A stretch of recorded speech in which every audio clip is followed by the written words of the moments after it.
Hello. Hi there. Welcome to Cinema Therapy. I'm Randy. And I'm Steve. And this is Halloween 3, Season of the Witch. Yes, it is. The first and only anthology movie of the Halloween franchise. Yeah, or people just give it an alternate universe it belongs to. Fuck this movie. This movie, it's really not that bad. You really are, people are too hard on it.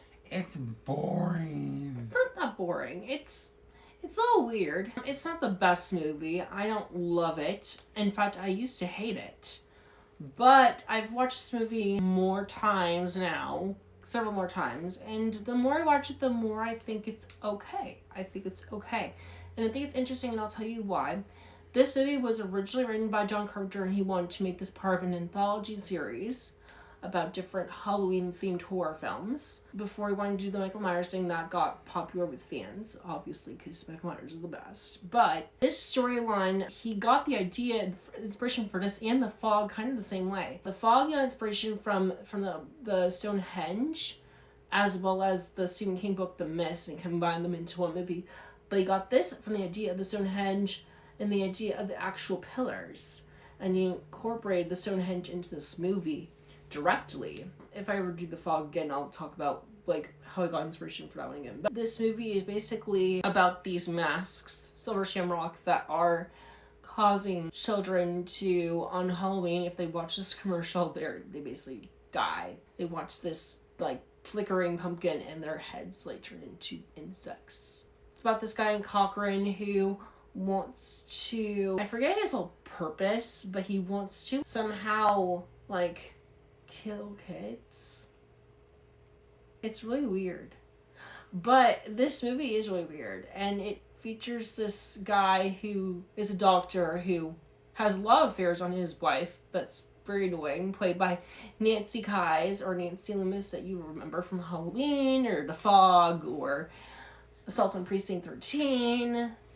And this guy is played by Tom Atkins. Yeah, and he and this girl who her father is in the opening act and gets killed by one of these robots that works for Cochrane because he's trying to uncover the secret behind the masks because he knows what's going to happen, and the robots find out that work for him, and that robots.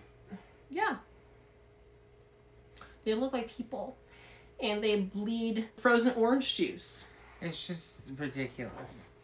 It's a little bit weird, but it's kind of interesting. It's different. You gotta give props for trying something different, I guess. And I think, honestly, it's not the worst Halloween movie we got. If you really want to be honest, it's really not. I remember when I was a kid, I never saw Halloween 3 until I was older. And it was called Season of the Witch. I always thought it was about a witch. Yeah, the witch, I don't know exactly. The witch, I always assume with the powers of the witch, because they say that the Stonehenge has these powers from an old witch or something like that, or whatever, and he uses it to cause mayhem and use supernatural forces to do weird stuff and abuse it. And he's the monster in this movie is Cochrane. So he's a warlock. Kinda. Not really. He's just a dude who's really greedy and also just really evil and whatever. I don't know. I forget why he wants to do what he does. He's a toy maker, and his toys are supposedly famous, and he just goes into this. And I didn't really care for the ending. The ending where, because it just ends. He's like, stop it! Stop it! Stop it! Stop it! Stop it! He's trying to stop the commercial from airing. Because he's talking to on blow the up phone. the kids' heads. Not blow them up. Or turn into mush. Yeah, the kids are wearing them too. He has kids with his wife back at home. Yeah. While he's having an affair with this hot chick It's Ellie. a fucking robot. She's a robot too, you think?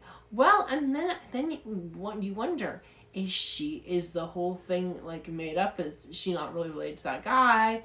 Was there really an Ellie and she got killed? I think there was really an Ellie and they got her and killed her, was what I always thought. And then they got that robot of her, and that's what happened. That's what I thought happened. But I don't know. They don't ever clarify. I guess So it either leaves she it was- up for She was either a interpretation. robot all along, or there really was an Ellie that was related to that guy, and she got killed or got taken by them, and then they replaced her with the robot that gets killed Interesting. because she goes rogue on him and tries to attack him. So it's very interesting. And so yeah, I mean, I don't know. This is a very weird movie. I didn't really care for it, but it's artistic. It's different, and it really had some decent acting in it, even though it was a little bit campy and corny and a little bit odd. It's a unique piece in the Halloween franchise, and I give it respect for that. I give it a few notches above some others that were really bombs. So I think there is some here to be appreciated. I think it's one of those movies where if you watch it somewhere, you can kind of gain some appreciation. Some people love this movie in any regard. Some people think that if it were its own movie outside the Halloween franchise, it would be better. But I think for what it is, it's not too bad. And it's okay. There are some things in it I don't like, but it's grown on me over the years. Yeah. I used to hate this movie, and I think the more I watch it, the more I'm like, it's okay. So yeah, that's Halloween 3: Season of the Witch. I don't really have a lot else to say. Yeah. I forget who directed this one. John Carpenter wrote this one too, and it was directed by someone else. I don't remember who. Yeah, I know a lot of unnecessary Halloween facts is actually pretty bad. So, you'll hear me say a lot of stuff that you'll be like, what? I didn't need to know that, and I'll tell you anyhow in these videos. So, Anyways, that's all I gotta say for Halloween. same 3. here.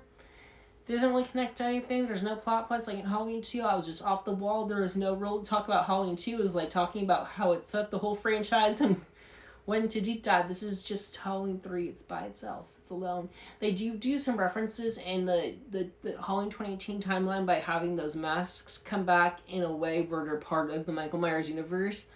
Not saying that this movie takes place in that timeline, but they kind of paid an homage to it by using the Silver Shamrock masks as like a way to like retcon this movie. Yeah. Which those movies did a lot of.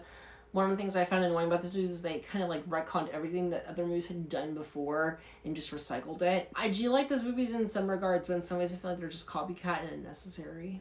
Especially the other two. We'll get to that. Yeah, we will. Anyhow, this was Halloween 3: Seasons of the Witch, and until next time. Like and follow for more if you like that horror content. Yes, indeed. All right. Bye. Bye.